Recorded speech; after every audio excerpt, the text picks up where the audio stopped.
వారాంతాలలో వేదాంతాలు. పూర్తి వివరాలకు చదవండి రేపటి సాక్షి దినపత్రిక.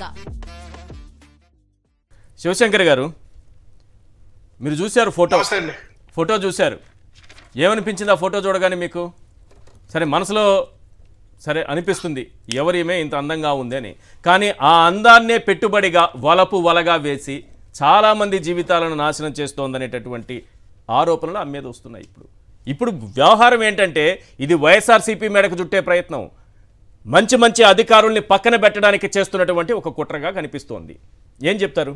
ఎప్పుడైనా చూసారా మీరు మీ పాలనలో వైఎస్ఆర్సీపీ అధికారంలో ఉన్నప్పుడు? అదే ఇప్పుడు మీరు అన్నట్టు ఈమె వలపు ఎవరికి విసిరింది, ఎవరు పడ్డారు ఏంటి అనేటువంటిది రెండు భాగాలు చూద్దాం. వైఎస్ఆర్ కాంగ్రెస్ పార్టీ ఈ రోజు పేరు చెప్పుకుంటూ ప్రతిసారి వైఎస్ఆర్ కాంగ్రెస్ పార్టీ చుట్టూ 3 రోజుల నుంచి మొత్తం ఇదేదో ఇంటర్నేషనల్ ఏదో మూడవ ప్రపంచ యుద్ధం వచ్చినట్టు అంతా కూడా ఎల్లో మీడియా ఒక అడల్ట్ కంటెంట్ తో వేస్తా ఉన్నారు కదా. అసలు వైఎస్ఆర్ కాంగ్రెస్ పార్టీకి దీనికి అసలు సంబంధం ఉందా? ఎందుకంటే కనుక ఈ ప్రజలకు చెప్పాల్సిన అవసరం మా మీద ఉంది, మా బాధ్యత. అవును, వీళ్ళు సోకాళ్ళు చెప్పుకున్నటువంటి ఆ విద్యాసాగర్ అనే వ్యక్తి ఎవరు?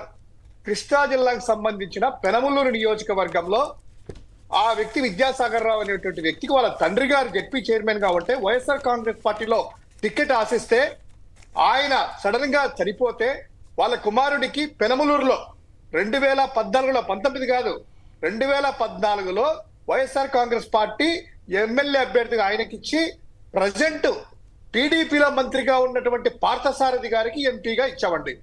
ఇచ్చిన తర్వాత కరెక్ట్ గా ఎన్నికలకి నామినేషన్ అయ్యేసి ఎన్నికలకి 10 రోజులు ఉండగా ఆయన ఈ యొక్క కాదంబరి ఈ యొక్క ఇష్యూనా ఇంకొకటి పెట్టుకొని అదే ఈ ఇష్యూతో ఆ ప్రెజర్ పడి ఆ బ్లాక్ పేలకి ఏం చేయాలో అర్థం కాక హనీ ట్రాప్ లో గిలగిలగిలా కొట్టుకొని చేతులెత్తేసి పారిపోతే ఇప్పుడు మీ దగ్గర అంటే తెలుగుదేశం పార్టీలో ఉన్నటువంటి మంత్రిగా చేస్తున్నారు కదా సమాచార ప్రసారానికి సంబంధించినటువంటి పార్థసారథి గారు, ఆయన మా అధ్యక్షుల వారి దగ్గరికి వచ్చేసి జగన్మోహన్ రెడ్డి గారి దగ్గరికి బాధపడుతూ ఏమండి టికెట్ ఇచ్చారు ఇక్కడ ఎమ్మెల్యే అభ్యర్థిగా, నేను ఎంపీ చేస్తున్నాను, ఆయన ఏమో మధ్యలో చేతులు ఎత్తేసాడు, డబ్బులు కూడా తీసుకుని వెళ్ళిపోయాడు, డబ్బులు ఖర్చు పెట్టట్లేదు, అది వెళ్ళిపోయాడు, ఏం చేయాలనేటువంటిది. అంటే వైఎస్ఆర్ కాంగ్రెస్ పార్టీలో ఆ రోజు నుంచి బయటికి వెళ్ళేటువంటి వ్యక్తి తర్వాత ఏ రోజు కూడా వైఎస్ఆర్ కాంగ్రెస్ పార్టీని సంప్రదించలేదు, మేము సంప్రదించలేదు, అతను లేదు. అంటే తర్వాత 2014 నుంచి 19 వరకు చంద్రబాబు గారు అధికారంలో ఉన్నారు. అప్పుడున్నటువంటి ఆ పార్థసారథి గారు ఇప్పుడు మీ పార్టీలో ఉన్నారు. ఇప్పుడు అడగండి పార్థసారథి గారిని, ఆయన మధ్యలో చేతులు ఎత్తేసాడా? 14 సంవత్సరం 14 నుంచి 24 వరకు 19లో కావచ్చు 24 వరకు ఏ రోజైనా వైఎస్ఆర్ కాంగ్రెస్ పార్టీకి ఆయనకి సంబంధం ఉందా? ఒక్క వీడియో కానీ ఒక ఫోటో కానీ కలిసినట్టు కానీ ఎక్కడైనా కూడా చూపించగలరా? సో ఏ విధంగా వైఎస్ఆర్ కాంగ్రెస్ పార్టీకి సంబంధం లేని వ్యక్తిని తీసుకొని వచ్చి వైఎస్ఆర్ కాంగ్రెస్ పార్టీ అని చెప్పడము దేనికి సంకేతాలు, ఏ సందేశం పంపిస్తున్నారు అనేటువంటిది ఒకటి. రెండవది, మీరు చెప్పినట్లు రకరకాల విన్యాసాలు. మొన్ననేమో అనవసరంగా సజ్జల రామకృష్ణారెడ్డి గారి ఫోటోలు పెట్టి సోషల్ మీడియా అంతా అఫీషియల్ గా పెడతారు, జగన్మోహన్ రెడ్డి గారి పేరు పెట్టి ఏదో చేసేసి వైఎస్ఆర్ కాంగ్రెస్ ఇలాంటిదా ఎక్కడా చూడలేదంట. ముంబైలో డాన్లు చూశారంటే ఇక్కడ చూడలేదంట. ఏమంత డాన్ జరిగిందయ్యా? మీరు కూడా పెట్టాలి, ఇక్కడ ఎవరెవరు ఉన్నారు ప్రభుత్వంలో పెద్దోళ్ళు ఎవరున్నారో వాళ్ళ పక్కన ఆ ఫోటోను పెడితే వాళ్ళకి తెలుస్తుంది ఆ బాధ. మీరు అలాంటి పనులు చేయరు, వాళ్ళైతే ఈజీగా చేసేస్తారు. ఇప్పుడు కూడా ఒకటి సార్, జరిగినటువంటి వ్యవహారం ఏదైనా ఉన్నప్పుడు ఆమె చేసినటువంటి కార్యక్రమం ఏదైనా కేసు లీగల్ గా ఎవరైతే పెడితే ఎవరి కేసు పెట్టినా కూడా లీగల్ గా ప్రొసీజర్ అనేటువంటిది గత ప్రభుత్వం తీసుకుంది. కోర్టులకు సబ్మిట్ చేశారు. కోర్టులో చెప్పినట్టు డాక్యుమెంట్ ఇందాక మీ యొక్క కొలీగ్స్ ఇద్దరు కూడా క్లియర్ గా కేసు నంబర్లతో సహా చదివి ఏం ప్రొడ్యూస్ చేశారని చేసి లాస్ట్ కి అది హనీ ట్రాప్ గా క్రియేట్ చేసేసి వదిలిపెట్టారు. ఆ కేసులో పెడితే నిజంగా ఒకవేళ ఆ రోజు ఇంత ఘోరంగా వీళ్ళు చెప్పినట్టు జరిగి ఉంటే ఇమ్మీడియట్ ఇక్కడి నుంచి వెళ్ళిపోయారు కదా. ముంబైలో ఉన్నారు కదా, ముంబైలో వాళ్ళు ఉన్నారు కదా. ముంబైలో ఆ రోజు ఉండేటువంటి ప్రభుత్వము ఈ రోజు ఉంది, వారి యొక్క ఇండియాకు సంబంధించినటువంటిదే. ఆ రోజు ఉన్నటువంటి సీఎం రమేష్, సజనా చౌదరి మీతో ఉన్నట్టే ఆ రోజు ఉన్నారు. మరి బాంబేలో ఇంత జరిగితే ముంబైలో ఎందుకు వాళ్ళు కేసు పెట్టలేదు? ఆంధ్రప్రదేశ్ పోలీసులు కానీ ఆంధ్రప్రదేశ్ ప్రభుత్వం కానీ మమ్మల్ని ఇలా చేశారనేటువంటిది ఎందుకు కేసు పెట్టలేదు? ప్రభుత్వం వచ్చిన తర్వాతైనా కూడా కేసు పెట్టలేదు కదా. ఈ రోజు కూడా అండి, ఈ రోజు ఒక మెమో ఇచ్చారు, ఏదో ఇచ్చారు, ఒకటి జీవో. ఏం చేశారు? ఎంక్వైరీ చేయండి. వివిధ పత్రికలలో టీవీలో వచ్చిన కథనాలు అన్నారు. ఎక్కడా కూడాను ఆ కాదంబరి అనేటువంటి ఆవిడ కేసు పెట్టలేదు, ఆవిడ ఇలా జరిగిందని ఇప్పటికి కూడా చెప్పలేదు. చెప్పలేదు, ఇప్పుడు కూడా చెప్పలేదు. Yes, correct. ఈ యొక్క ఉత్సాహము, ఈ యొక్క ఆనందము, ఇలా ఉత్సాహం చూస్తా ఉంటే ఏమర్థం చేసుకోవాలి? ఆమె బాధితురాలు అంటున్నారు మీరు, ఆమెకి ఏదో ఘోరం జరిగింది అంటున్నారు, ఆమెను ఏదో ఇలా చేసినారు, గెస్ట్ హౌస్ లో బంధించారన్నారు. అంత బంధిస్తే సెలబ్రిటీ కదా, మీరు అన్నట్టు బాంబేలో, ఢిల్లీలో ఎన్ని కూడా ఇంత పరిచయాలు ఉన్నాయి కదా. ఫిబ్రవరి నుంచి ఏం చేస్తున్నట్టు, ఫిబ్రవరి నుంచి ఆగస్టు వరకు ఆమె ఏం చేస్తున్నట్టు అక్కడ? అదే పెద్ద నటి, మోడల్ అనేటువంటిది మీరు సపోర్ట్ చేస్తా ఉన్నారు కదా. ఓ అని ఎక్కడ కేసు పెట్టద్దయ్యా, ఎక్కడ ప్రైవేట్ కేసు పెట్టద్దు, ఎక్కడ తన యొక్క ఫేస్బుక్ లో ఫుల్ యాక్టివ్ ఉంది కదా, ఎక్కడైనా కూడా ఇలా రాసే ధైర్యం వాళ్ళకు ఉంటది కదా, ఎందుకు చేయలేదు? ఈ రోజు ఇంకొకటి, వైఎస్ఆర్ కాంగ్రెస్ పార్టీనే కాకుండా బడా పారిశ్రామికవేత్తలను కూడా ఆంధ్రజ్యోతి పత్రికలో అయితే ఏం రాశారు, ఆయన ఎవరో జిందాల్ ఆయన వచ్చాడట, జగన్ గారు కలిశారట, జేఎస్డబ్ల్యూ అతనికి కూడా ఆమె ఏదో చేసిందట. అంటే విద్యాసాగర, వైఎస్ఆర్ కాంగ్రెస్ పార్టీనా, జేఎస్డబ్ల్యూ, ఎవరి మీద మీరు నింద మోపుతున్నారు? పోటుకో మాట.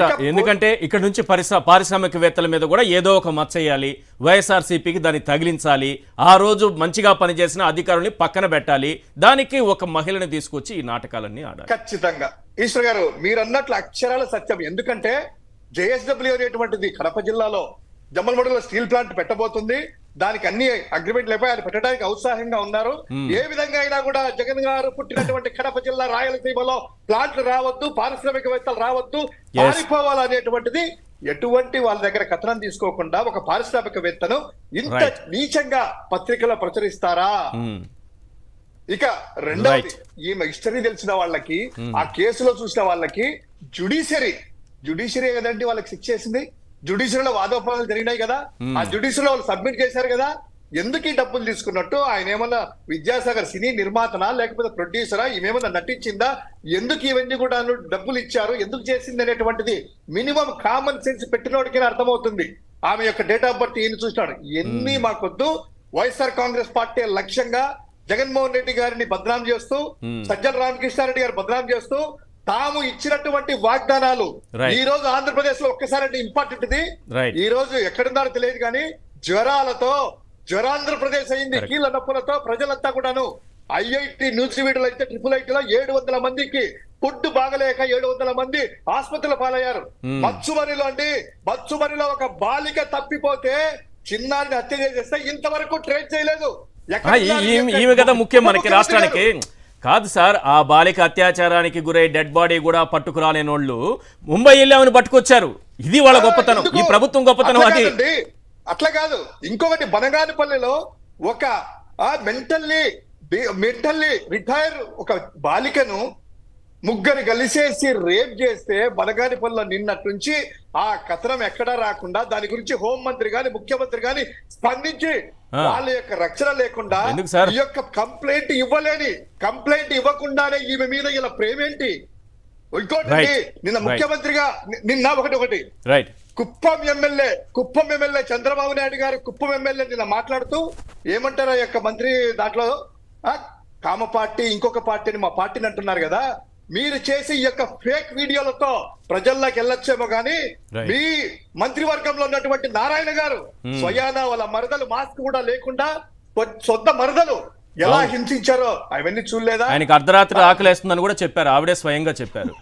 ఆవిడ స్వయంగా ఇప్పుడు కూడా వీడియోలు ఉన్నాయి. ఒక జైన్ అనేటువంటి టీడీపీ నాయకుడు విజయవాడ నడిపట్టులో ఆ యొక్క వాచ్మెన్ కుదిరిన 13 ఏళ్ల బాలికను రేప్ చేసేస్తే ఏమి పార్టీ అయ్యా?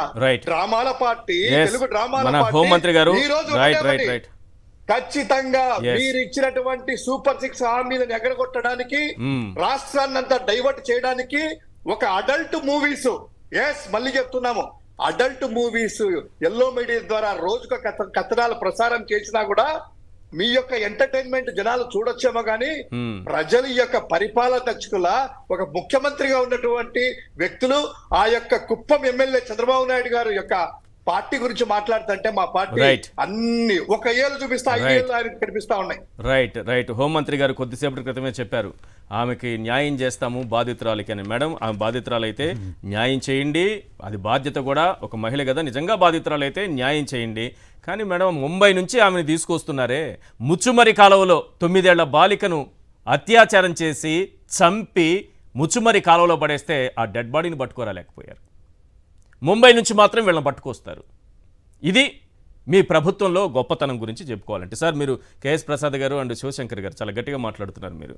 మీకు కూడా ఈ వలపు వలకు సంబంధించినటువంటి కాల్స్ వస్తాయి, చాలా జాగ్రత్తగా ఉండండి. ఇద్దరు జాగ్రత్తగా ఉండాల్సిన అవసరం ఉంది.